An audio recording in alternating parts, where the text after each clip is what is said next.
It's a surprise. I hadn't expected this. A while ago, as I was looking across the room, I could remember. I've only been in and it was 1976, not 1988. I've only been in electronic journalism my entire career. But I can remember thinking about this, and it was totally obvious to me. But nothing at the time, there was, of course, there was, and I think Jeff referred to a germ earlier of an idea. When that germ existed, there was no idea of all these people representing all these broadcasters cooperating in their own interest, sitting on the second floor of the 21 Club. What it was an immense slog of arguments among many layers of bosses at CBS about why this was an idea. And at the time, I had the feeling, as did a lot of the rest of us, that there was a whole floor of people like 2 buildings over from here, or 3 in Black Rock, whose sole job was to throw young MBAs in the way of anybody with an idea. And eventually, because of support we got in the news division, we were able to sell this. And the hardest part of getting this started was actually inside of CBS, because we made one visit to each of the founding partners, and it was sold. It was one of the easiest sales I've ever done in my life. So this is an immensely gratifying, and Peter, who was nodding, was kind of here at the inception, with another crazy man of broadcasting that we won't go into. But in any event, this is immensely gratifying. I appreciate it. It's a surprise. I'm grateful and gratified by the fact that this thing still exists, that it fills this floor of people on the 21 Club. And thanks very much.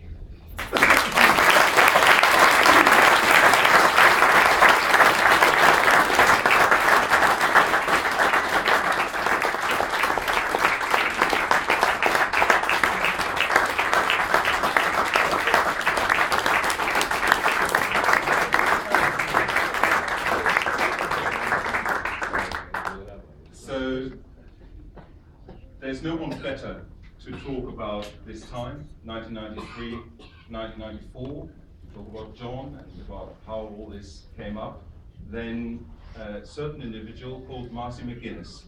I'm not going to introduce Marcy, because part of what she's going to tell us is about how she came into all of this and how she helped John and the RTL people, represented by Nick Jakob, to found ENEX.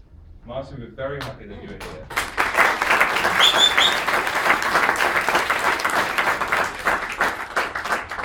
Thank you. Everybody hear me? Yeah.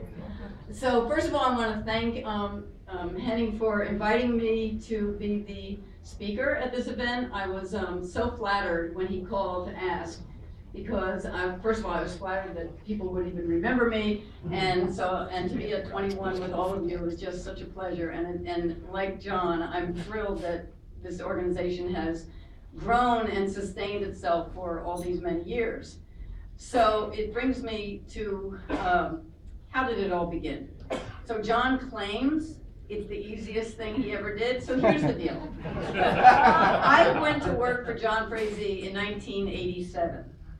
And the words I dreaded the most from him were the words, "I have an idea." Because every time he had an idea, guess who did it? So he had the ideas, and I helped make it happen. Okay, so maybe having the idea was the easiest thing in the world. Actually, building ENEX wasn't as easy as he says. But anyway, so here's how it all happened. I was working with John, and we built this wonderful domestic news gathering operation. It became the backbone of CBS News' news gathering operation.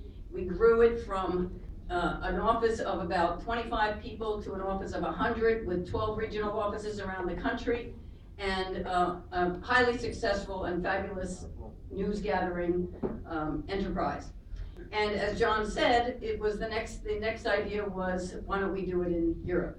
And at the time, in 1992, I was moving to London to be the deputy bureau chief for the London Bureau.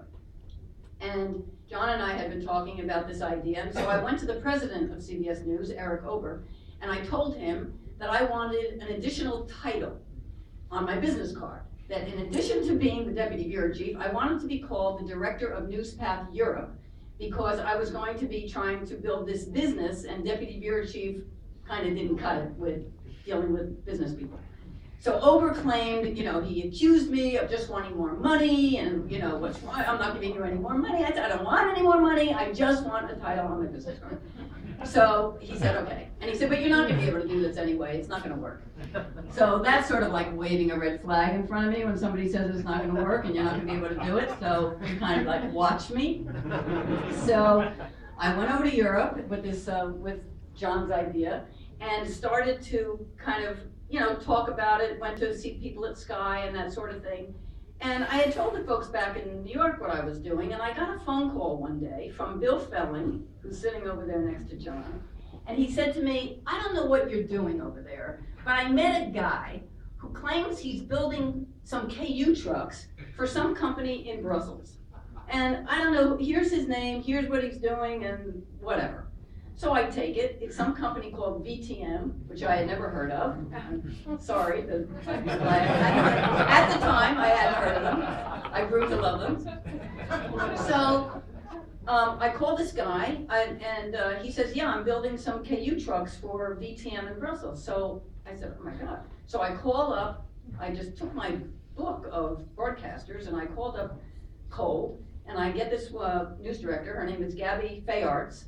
And she spoke English, of course, and I explained what my idea was, our idea was. So I said, we want to build this club, and I understand that you have a KU truck. And she said, oh yes, we have 4. Now, Belgium is like this big. In 1992, 4 KU trucks is like, it's like Connecticut having 4 KU trucks. It's crazy. So I said, oh my God, you have 4 KU trucks? And she said, yes. And I said, and I understand you lease time on a transponder? Oh, we have a full-time transponder. You have a full-time transponder? So she said, yes. I said, okay, I would like to come see you and talk about this idea. And she said, well, when would you like to come? I said, I would like to come tomorrow. And so she said, oh, okay. Because I thought, if we've got this idea, CNN's got to have this idea. And if CNN has the idea, they're going to be there in 1 minute. So I flew to Belgium, and I met with Gabby and told them the idea, and they thought it was a great idea. Now they had this $4 million transponder, right? John, it was like $4 million transponder and 4 KU trucks in 1992, when nobody had KU trucks back then. Anyway, so that was kind of the impetus for me to then go to all these other broadcasters. So Sky was pretty easy because they were in on this from the beginning, and they really liked the idea. And so then I wanted to go to see RTL Germany. There was a guy named Dieter Lescher, who was, you're laughing because you remember him. Oh my God, everybody was so scared of Dieter. He was like only about this much taller than I am, but he was like, he was very scary. But so I was going to this room with all of these German men, and the whole room was filled with men. There wasn't a woman in the room, and I was there to sell this idea of joining this club with CBS. It was going to be CBS and Sky and VTM and RTL if we could get them. And so there were all these men in this room, and in walks Dieter, and the room goes quiet. And he said, so tell me what you want. Now I'm talking like I'm from Al Jazeera, because tell me what you want. I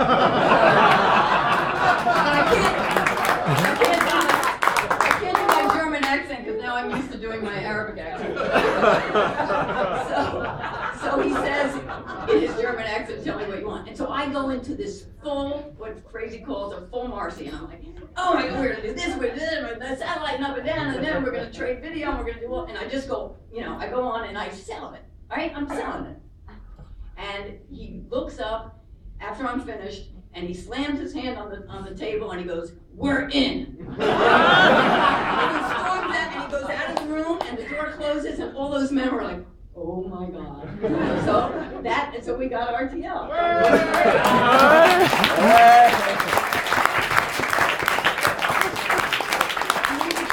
She's absolutely unbelievable. And RTL I and didn't all know of our what that pals story from was in the RTL. background. So for I about a didn't year, know. a little over a year and a half maybe, we called this the CBS Consortium. And it was CBS, RTL, Sky, and BTM. And so what we did was we made a deal with BTM to, we all chipped in to pay for the transponder. And that was where John had to go over and convince CBS to chip in $1 million to this venture, which was not an easy thing to do. But we got it, and we took over the transponder. We decided to run the consortium from the CBS London Bureau, which we did. We hired the woman who is now Peter Kluppel's wife to be one of the first coordinators of the See, I was in touch with CBS her the whole consortium in time. London.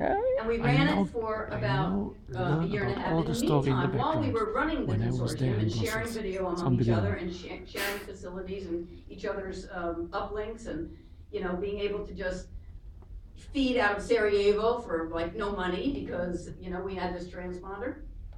But in the meantime, I kept going around to other broadcasters to try and get them to join our club.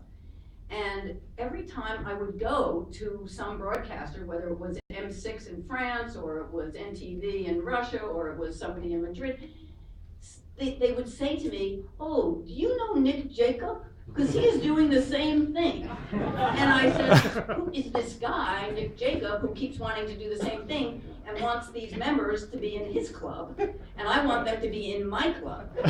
And so finally, Nick and I met, and in the beginning it was a little bit like, "What are you doing? This is my club. This is my club. I want to be in this club." So we decided after a little bit of, this landscape just wasn't big enough for two clubs. And so we decided to join forces, and we decided to have a big signing ceremony. I remember we were in Luxembourg for the big signing ceremony where we agreed to become one club. And the CBS Consortium, which was a bad name to begin with, bad name.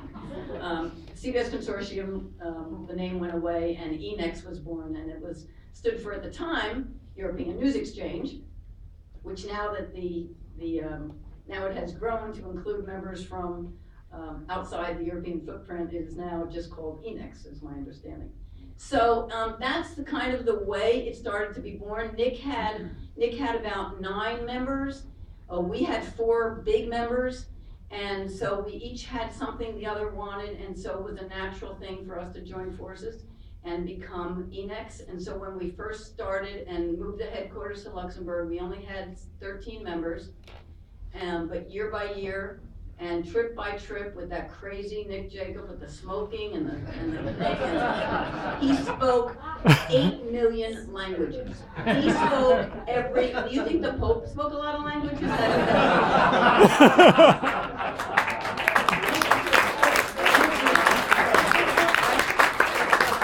Everywhere we went.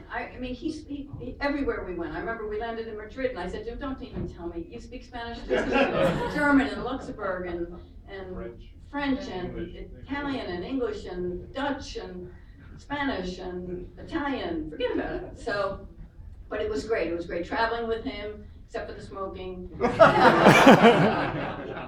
Great meals and great laughs, and just giving birth to this fantastic organization that just made everyone's air better. I mean, we were able to, EBU was the big public broadcaster club at the time, and the private broadcasters didn't have their own club.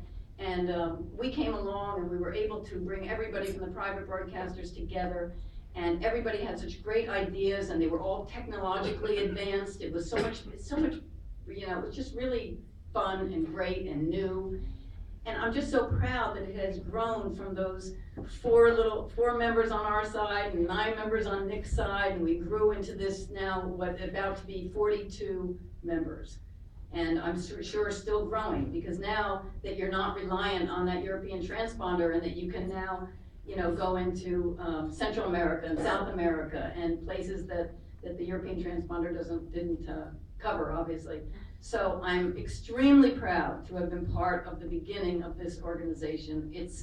It's unbelievably fantastic, and I'm so happy to see so many of my old friends and so many of my friends who know my old friends like Nick and Gabby and Remy Oates and all those people from the early days.